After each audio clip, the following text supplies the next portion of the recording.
Dahil sa malakas na buhos ng ulan, bumaha sa South Luzon Expressway kanina. Ang video po na yan, kuha malapit sa Muntinlupa Cavite Expressway o MCX exit. Nagdulot yan ng mabigat na daloy ng trapiko sa may Susana Heights kahit tumigil na malakas sa ulan. Ang ulan ay bunsod ng thunderstorms. Binuntutan, binangga at paulit-ulit na binomba ng tubig na mga barko ng China ang barko ng BFAR. Nangyari yan ngayong araw malapit sa Escoda Shoal. Stop it! Binangga ng China Coast Guard vessels 21555 at 21551 ang BRP Datu Sanday ng BFAR kung saan kasamang nakasakay ang team ng GMA Integrated News. Malabagyo rin ang pagbomba nito ng tubig sa ating barko. Parang bagyo, inahabol po kami ng water cannon. Halos lahat po ng CCG or yung China Coast Guard vessel ay naka-water cannon na po. Nakabukas na po yung bomba nila. Sinadya na raw mag-counterflow na isang pampasaherong jeep matapos umanong mawala ng preno sa Antipolo Rizal. Nabangga niya ang 7 motorsiklo, isang kotse at ilang tricycle na sumalpok o bago sumalpok sa 9 na concrete barriers. Nakatutok si EJ Gomez.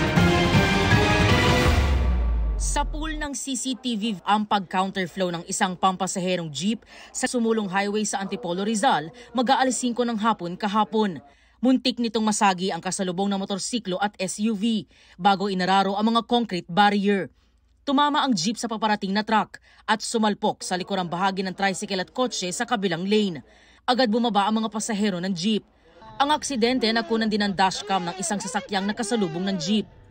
Kita rin sa videong ito ang pagbaba ng jeepney driver. Ayon sa pulisya, nawala ng preno ang jeep sa may pababang bahagi ng kalsada sa Bankers Village. Mas minabuti po nung driver na mag-counterflow kasi medyo maluwang doon. At ibinangga na lang niya doon sa mga concrete barrier upang huminto yung sasakyan. 7 motorsiklo, isang kotse at ilang tricycle ang inararo ng jeep bago sumalpok sa 9 na concrete barriers. 10 po yung binigyan natin ng karampatang lunas. 2 po doon ay dinala po sa ating Annex 2. Yung unang patient na nagkaroon ng laceration sa left foot. And then yung isa naman masakit yung lower back, yung hips niya. Nakipag-areglo umano ang 45 anyos na jeepney driver sa mga nasangkot sa aksidente.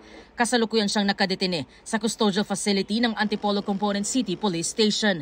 Tumanggi siyang magbigay ng pahayag. Siya na po ay tinikitan po ng damage to property po kung saan obligado po siya na bayaran yung lahat po ng concrete barrier na kanyang nasira during the accident. Para sa GMA Integrated News, EJ Gomez, nakatutok, 24 oras. Mga kapuso, patuloy na tumutok sa mga balita. Mag-subscribe sa GMA Integrated News sa YouTube. Sa mga kapuso abroad, samahan niyo kami sa GMA Pinoy TV at www.gmanews.tv.